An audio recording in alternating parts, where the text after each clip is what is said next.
Today we're going to talk about a really profound experience that many of us have after 60, the life review. We're going to dig into why your brain suddenly starts looking back, and more importantly, how you can actually guide that journey toward wisdom, peace, and a legacy that truly matters. You know, the central, deeply personal transformation of later life is that memories you haven't visited in decades, suddenly begin to surface with startling clarity, demanding your attention. They force you to look backward right when you're supposed to be enjoying your golden years. Sound familiar? You are not alone. It can feel, well, disorienting, like a film reel of your own life just started playing without you hitting go.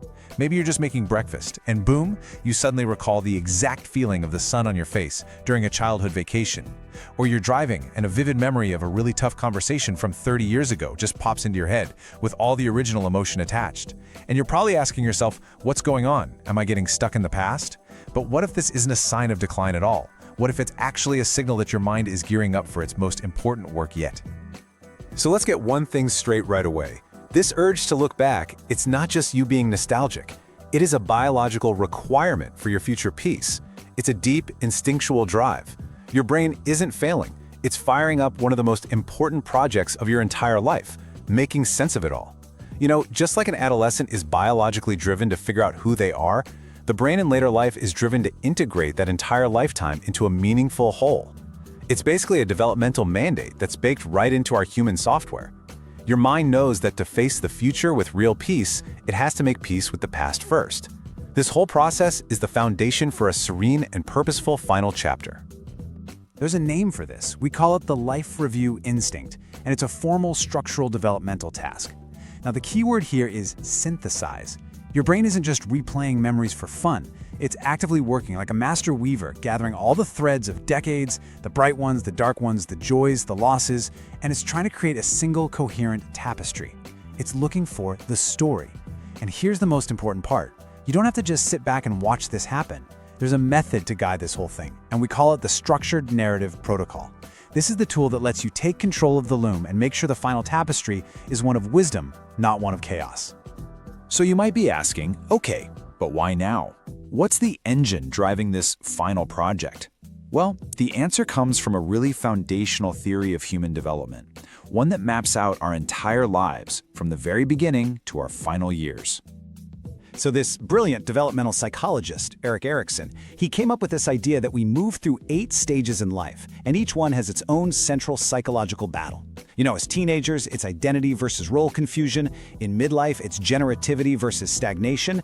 And then in our final chapter, we face the ultimate one, ego integrity versus despair. Now, ego integrity, that's that profound sense of peace that you get from looking back on your life and accepting it, all of it, flaws and all, as something that was whole and meaningful. It's that feeling of, yep, that was my life, it was complete. And despair, well, that's its haunting opposite. It's the feeling that time is running out, that you made too many wrong turns, and that your story just ends with the bitterness of regret. Your brain's life review instinct is its built-in attempt to solve this conflict and land on the side of integrity. And you can see right here just how high the stakes are. These aren't just some abstract psych terms. They represent 2 fundamentally different ways of living out your later years. The path of ego integrity, that leads to peace, a quiet acceptance of your one and only life. It brings a sense of wholeness where even the tough parts are seen as, well, necessary for growth. This is where real wisdom lives. The path of ego despair, on the other hand, is just paved with regret and bitterness.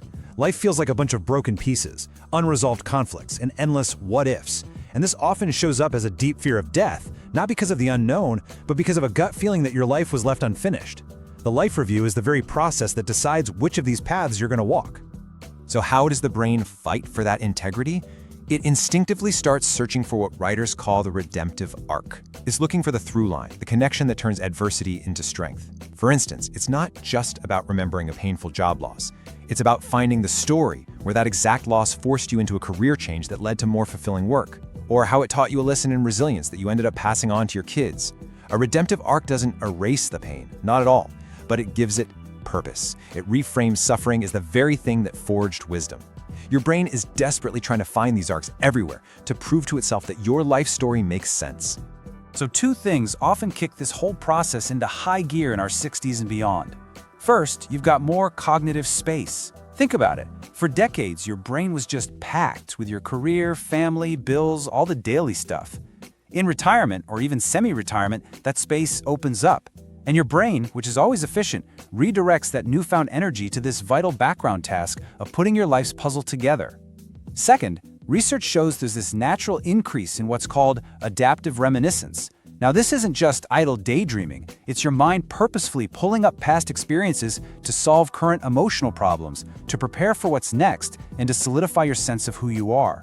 Your brain is literally using your own history as its primary textbook for wisdom. And this brings us to what I think is the most empowering idea of all. You are not just a passive audience member watching the movie of your memories. You are the narrative architect. You have the power to build the structure of your own story. You get to choose which memories you frame as foundational, which struggles you frame as pivotal turning points, and which lessons you frame as the pillars of your character. By taking on this role, you actively build a life story that brings you peace and leads you straight to ego integrity, instead of just letting random, unprocessed memories pull you toward despair. This brings us to the core solution. Okay, so if you're the architect, you need a blueprint, right? A clear plan that makes sure the structure you're building is sound and beautiful and will stand the test of time. Well, that blueprint is what we call the Structured Narrative Protocol, or SNP. It's the practical system for guiding your life review. But before we dive into that blueprint, we have to really cement this one crucial point. Reflection in later life is not a hobby. It's not a sentimental luxury. It is a developmental mandate. It's a non-negotiable task that's required for your psychological health and well-being. To ignore this instinct is to leave the most important project of your life unfinished. So to get that peace and wisdom that are the great rewards of a long life, you have to engage with your past. The Structured Narrative Protocol is simply the safest, most organized, and most effective way to do just that. The Structured Narrative Protocol is built on 3 really powerful pillars. Think of them as the foundation, the framing, and the finishing touches of your narrative home. The first is the Milestone Map, which is all about getting your story out there.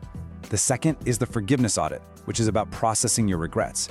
And the third is the Generative Synthesis, which is about turning your story into a legacy. Let's take a closer look at what each one of these really means. First up, the Milestone Map. This is about getting the story out of your head and into the world. Maybe you write down a simple timeline of key events. Just that act of externalizing it creates immediate psychological distance and gives you perspective. Second, the Forgiveness Audit. This is a very deliberate process of looking at your regrets not as failures, but as tuition paid for wisdom. It means forgiving others, sure, but most importantly, it means forgiving yourself. And third, the Generative Synthesis. Now, generativity just means contributing to the next generation. This final pillar is all about packaging the wisdom you've gained into a form that you can share, as stories, as lessons, as values. Okay, theory is one thing, but actually doing it is everything. And because this process can stir up some really powerful emotions, it's essential to have a safe and manageable way to approach it. So let's shift from the what and why to the how. We're going to walk through 4 practical, concrete steps for applying this protocol in a way that's productive, not overwhelming. All right, here are the 4 simple but incredibly powerful techniques you can start using. First, a rule for pacing yourself, 1 decade per week. Second, a tool for objectivity, the third-person perspective. Third, a method for capturing what you learn, the Wisdom Asset Journal. And finally, a strategy for sharing your story, the Legacy Interview. Let's break each one down. So, step 1 is all about preventing emotional flooding. I mean, trying to review 70 or 80 years of life all at once is impossible. It's like trying to drink from a fire hose. By committing to just 1 decade per week, so this week you only think about your 20s, next week your 30s, you create a container for your memories. This manageable pace lets you go deeper into a specific time, notice the themes, feel the emotions, and pull out the lessons without being totally overwhelmed by the sheer volume of a lifetime. Step 2 is a fantastic psychological tool for handling those painful memories. When you come across a difficult event, instead of reliving it in the first person, I felt so ashamed, you consciously shift to a third-person perspective. You might write or think about it as, he was young and he made a mistake, or she felt really lost after that setback. This simple little language shift activates the more analytical parts of your brain and calms down the emotional centers. It allows you to become a compassionate biographer of your own life, to observe the events with objectivity, and most importantly, to see the lessons and the strength that came out of that hardship. Step 3 is what makes your reflection a productive act. A Wisdom Asset Journal isn't just a diary of what happened. It is an active search for insight. For every significant memory you review, good or bad, you ask one question: what is the wisdom asset here? You deliberately hunt for the lesson, the moral of the story, the pearl of knowledge. Then you write it down. From that failure, I learned how important humility is. Or, from that joy, I learned to value the simple moments. This process transforms reflection from just passive remembering into an active harvest. It creates a tangible, written record of your life's wisdom. And finally, step 4 is about closing the loop. After you've done all the deep internal work of reviewing and synthesizing, you share it. The legacy interview is just a simple plan to sit down with a loved one you trust, a child, a grandchild, a niece or nephew, and let them ask you questions about your life. Telling your story out loud to someone who's engaged in loving is incredibly powerful. It provides that external validation that your life has had meaning and impact. Hearing someone say, "Wow, I never knew that about you," reinforces the value of your experiences, and it solidifies that feeling of ego integrity that you've worked so hard to build. As you start to engage with these practices, you'll notice a fundamental shift. The purpose is no longer just to look back. It's to look back so that you can move forward with a new sense of peace and wholeness. This is about playing the long game, where the goal isn't to change the past, but to fundamentally change your relationship to it. This quote just perfectly captures the essence of this whole process. The goal is not to erase the past or pretend mistakes didn't happen. It's to achieve resolution over regret. And resolution is so much deeper than just acceptance. It's about finding a place for every single piece of your story in the larger narrative. It's that feeling of understanding not just what happened, but why it mattered and how it shaped the person you are today. That feeling, that is the very definition of internal peace. And this leads us to a final, powerful way to think about this stage of life. If you began as the narrative architect building your story, you now evolve into the active curator of your legacy. Think about it. A curator doesn't create the paintings in a museum. The art is already there. A curator's genius is in selecting, arranging, and presenting the pieces to tell a powerful, coherent story. This is your work now, to curate the masterpieces and even the rough sketches of your life, and to present them first to yourself and then to others as a beautiful, meaningful exhibition of a life fully lived. So, as we bring this to a close, let's distill everything we've talked about into one core takeaway and one simple, gentle challenge to help you get started on this essential and really rewarding work.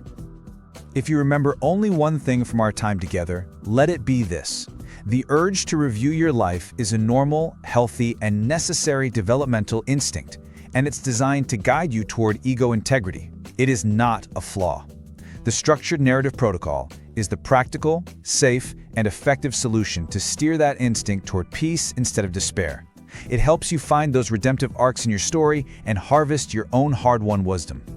So I want to leave you with a gentle challenge. This isn't about tackling your entire life story all at once. It's just about taking one small, manageable step. Sometime tomorrow, just pick one single decade of your life.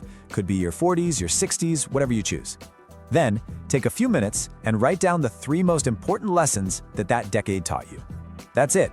That simple action is the beginning of the whole process. It's the first step toward becoming the curator of your own beautiful legacy. So remember, this preoccupation with the past is not a sign that you're stuck. It is a biological call to achieve psychological resolution.